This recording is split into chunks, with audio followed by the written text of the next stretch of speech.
1959. So when the Tibetan refugees arrived in India, one of the foremost concern of His Holiness was with the children, So this is why this children's village was set up in 1960 as a, nursery for Tibetan refugees. Age group, and there is a house mother who takes care of these 35 odd children, and they live like a family. The basic idea of providing them a home is that many of these children have lost their parents, or their parents are back inside Tibet, so they have been uprooted from their natural family from such young age. So we in the children's villages try to substitute to a normal family as much as possible. So that's why we call these homes and the whole campus as a children's village. So this is the main focus. And of course during daytime, the children go to school within the campus. We are just in the kindergarten, so we have junior school, then we have middle school, then we have senior school, so right up to secondary education from kindergarten. Let's have a look.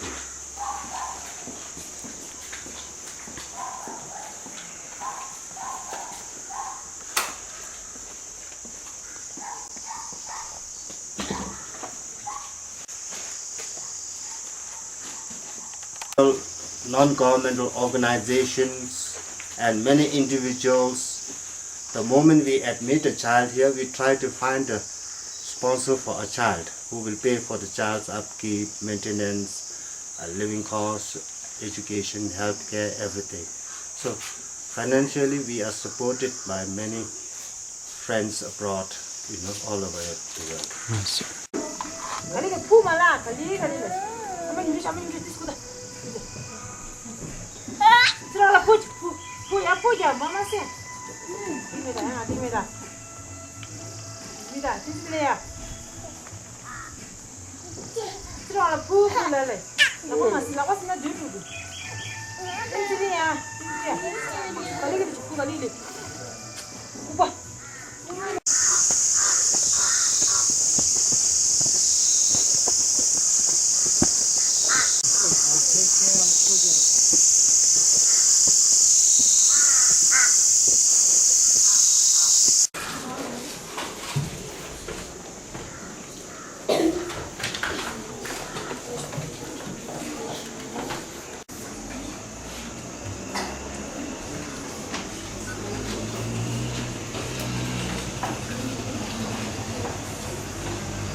The Chinese in recent time, they have stated that all parents who had sent their children for education in India, they are to be brought back, or else they will lose their job or status or whatever they are holding back inside Tibet.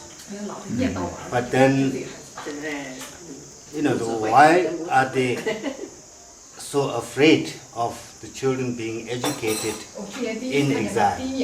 It's because children get an education that befits them to be a Tibetan, learning our culture, learning our traditions, our religion, values, which back inside Tibet is not possible.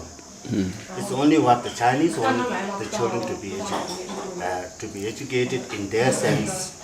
Moreover, the cost of education in Tibet is very high, and many poor families cannot send their children for education.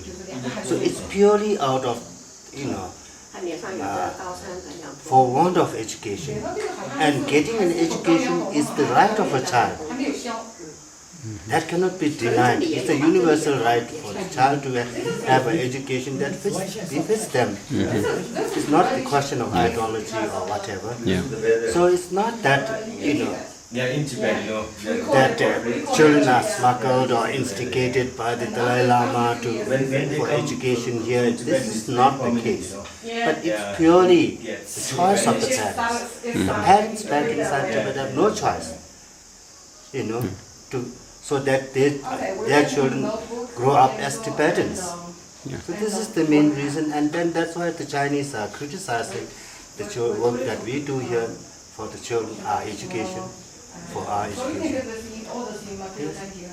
So do you mean the education in Tibet for children is not good? Well, we don't deny that there is no education, but then, if the education is good inside Tibet, then why do the parents risk in sending their children? Why do the parents, have to, go through the suffering or pain of separating from their parents? If everything is good inside Tibet, no parents would send their children. This is the proof that things are not good in Tibet, and that's why the children are coming out and getting an education, and they see the education that is given here is good for their children to grow up as Tibetans. Yeah. Yeah. So most children after finish school, will they go back to Tibet or will they stay here? Well, this will depend upon individual students themselves.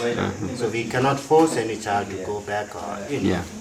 it is their choice. Yeah. But many will go back, I think, because they have their parents, they have their relatives, everyone back inside Tibet. So there is a great urge to see their parents or their relatives. Okay. So this can happen, yes.